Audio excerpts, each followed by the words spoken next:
नमस्कार, ABP news पर हाजिर हूं मैं रोमाना इसार खान। बॉलीवुड के बादशाह शाहरुख खान के बेटे आर्यन खान के ड्रग्स क्रूज कांड पर यह सबसे बड़ा खुलासा आप देख रहे हैं, जिसका नाम है ऑपरेशन व्हाट्सएप। जी हाँ, बिल्कुल। मैं हूं विकास भदौरिया। इस बड़ी खबर पर लगातार हम बने हुए हैं। इस बड़ी खबर के हर पहलू को आपके सामने रख रहे हैं। किस तरह से ड्रग्स से बम बनता है, ये हम आपके सामने रख रहे हैं इस व्हाट्सएप चैट के जरिए। तो ऑपरेशन व्हाट्सएप से खुलासा हुआ है कि ये एक पूरी साजिश की तरफ इशारा कर रहा है, और ये हम आपको बताने जा रहे हैं। एबीपी न्यूज ने सबूतों और तथ्यों के साथ एक बड़ा खुलासा किया है। ऑपरेशन व्हाट्सएप में कौन से खुलासे हुए हैं, हम आपको फिर से दिखाते हैं।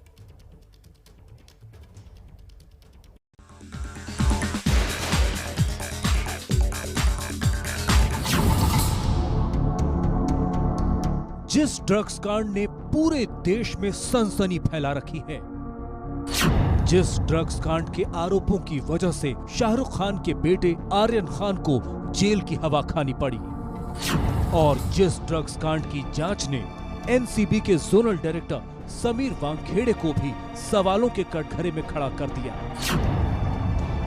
आज उस ड्रग्स कांड को लेकर होने वाला है सबसे बड़ा खुलासा।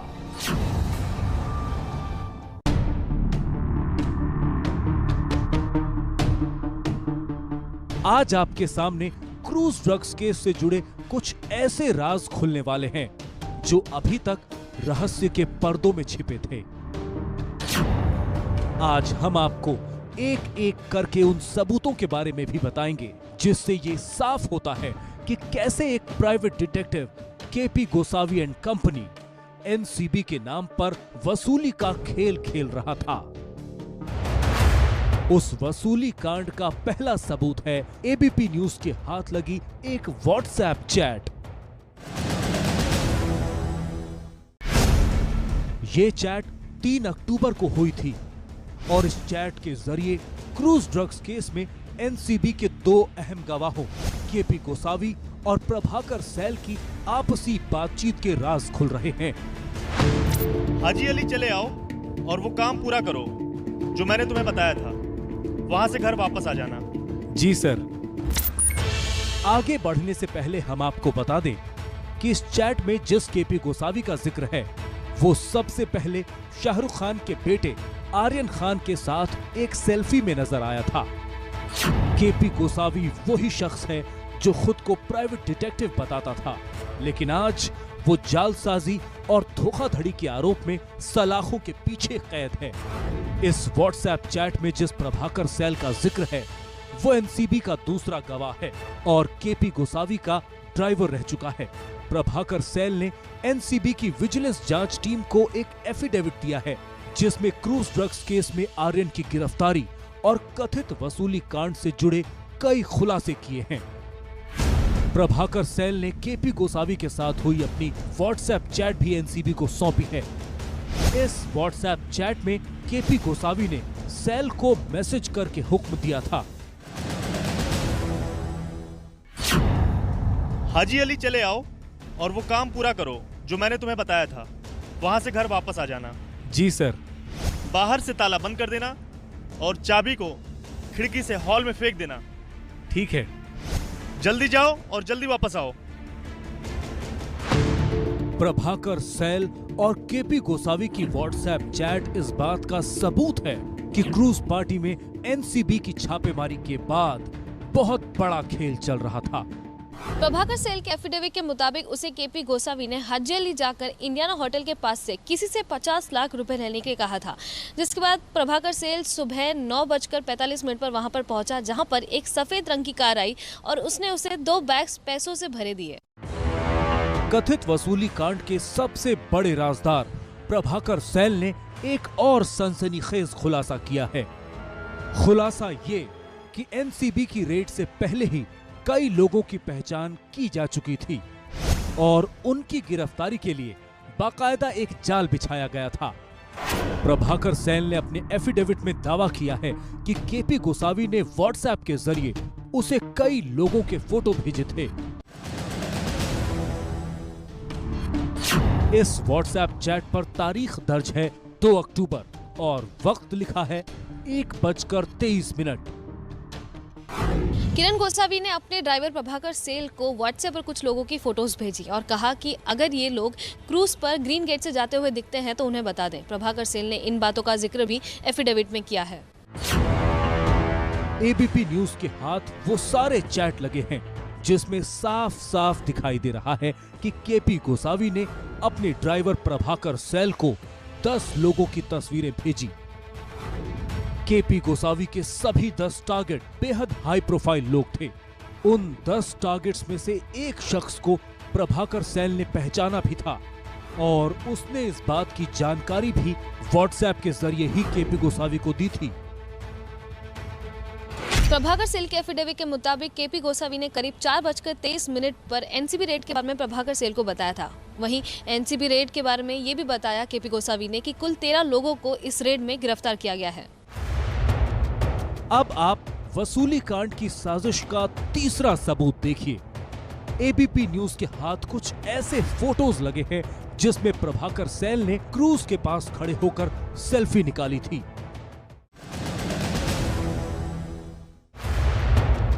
हमें कुछ ऐसी तस्वीरें मिली हैं जिनमें केपी गोसावी एनसीबी के जोनल डायरेक्टर समीर वानखेड़े के एकदम पीछे खड़ा दिखाई दे रहा है।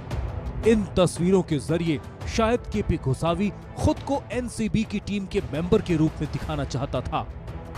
शायद उसकी मंशा यही थी कि जो उसके बारे में जानता ना हो वो यही समझे कि केपी गोसावी कोई प्राइवेट शख्स नहीं बल्कि एनसीबी कर्मचारी है।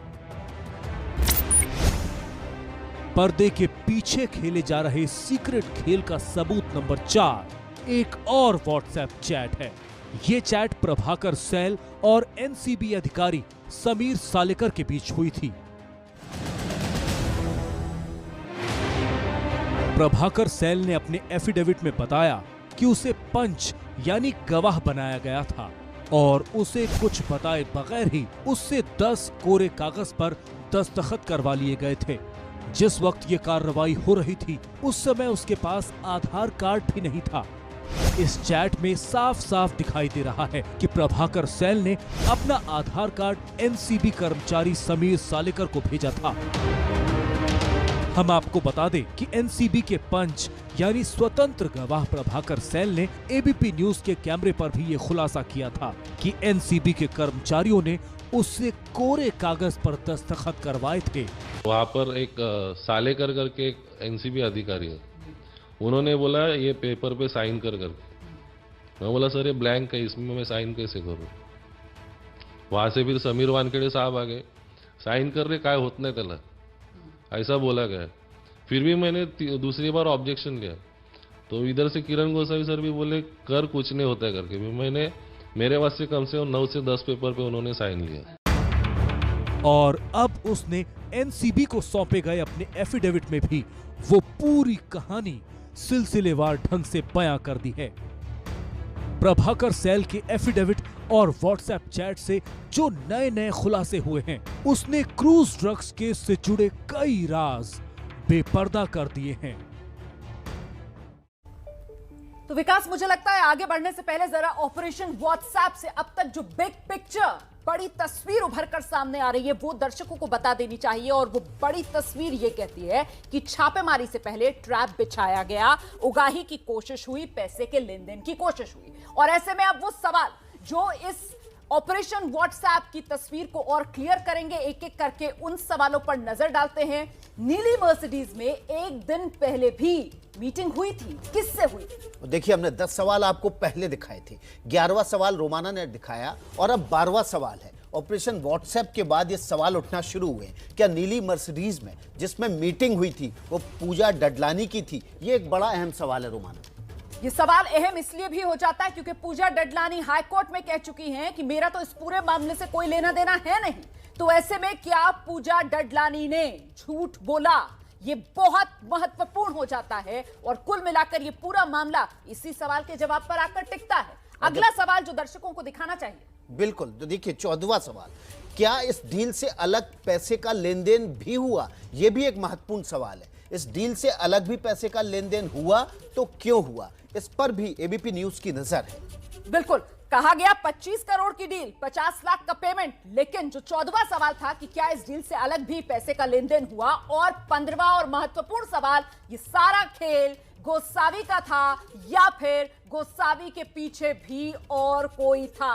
क्या गोसावी भी इस पूरे मामले में सिर्फ और सिर्फ एक कड़ी भर है, और क्या गोसावी के पीछे भी कुछ और बड़े चेहरे हैं? क्योंकि अभी तक जो चेहरा सामने आ रहा है विकास, वो सिर्फ और सिर्फ गोसावी और प्रभाकर सैल का है। बिल्कुल, तो सारे चेहरे बेनकाब होंगे एबीपी न्यूज पर। ऑपरेशन व्हाट्सएप लगातार जारी है। व्हाट्सएप पर बड़े बड़े खुलासे आप इस वक्त एबीपी न्यूज पर देख रहे हैं, और इसी खुलासे की कड़ी में अगला हिस्से में हम क्या रखने वाले हैं वो भी बताएंगे। लेकिन उससे पहले हम चलते हैं ग्राउंड जीरो पर। हमारे संवाददाता सूरज ओझा वहां मौजूद हैं। सूरज, हमने जो सवाल उठाया कि क्या पूजा डडलानी वहां पहुंची थी अपनी कार से, अब बड़ा सवाल यह है कि क्या इस खुलासे के बाद हलचल बढ़ी है? आपके फोन तो निश्चित रूप से बज रहे होंगे कि इतना बड़ा खुलासा एबीपी न्यूज पर हुआ है, क्या पूजा डडलानी अब सामने आएंगी?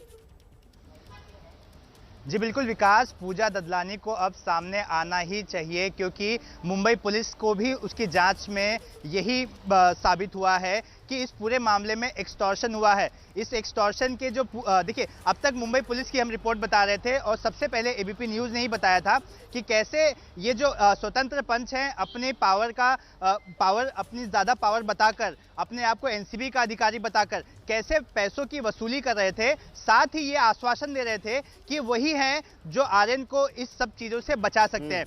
लेकिन अब एबीपी ने उसके सबूत रखे हैं। सबूत में साफ दिखाई दे रहा है कैसे गोसावी और प्रभाकर सैल एक दूसरे से बात करते हैं, और पैसे लाने की बात तक चैट्स में सामने आई है कि जो काम कहा है वो काम करके जल्द से जल्द वापस आए। प्रभाकर सैल ने भी बात मानी कि 2 बैग भर के वो पैसे लेकर आया था। तो जाहिर सी बात है, मुंबई पुलिस को ये तो पता चल गया है कि ये पूरे मामले में एक्सटॉर्शन हुआ है। लेकिन मामला कहां आके फंसता है, तो वो फंसता है पूजा ददलानी पर। मुंबई पुलिस चाहती है कि पूजा ददलानी ने जो पैसे दिए हैं वो सामने आए, अपनी शिकायत लिखाए, ताकि इस मामले को और बढ़ाया जा सके। जांच का जो अब तक सिर्फ जांच थी उसे एफआईआर में कन्वर्ट किया जा सके और मामले को और आगे बढ़ाया जा सके। बिल्कुल, देखिए, नीली मर्सिडीज, सफेद कार, नोटों से भरे 2 बैग, 50 लाख के लेन देन की बात, ये तमाम जो गुत्थी है वो सुलझेगी तभी जब शाहरुख खान की मैनेजर पूजा डडलानी सामने आएंगी और सवालों का सामना करेंगी।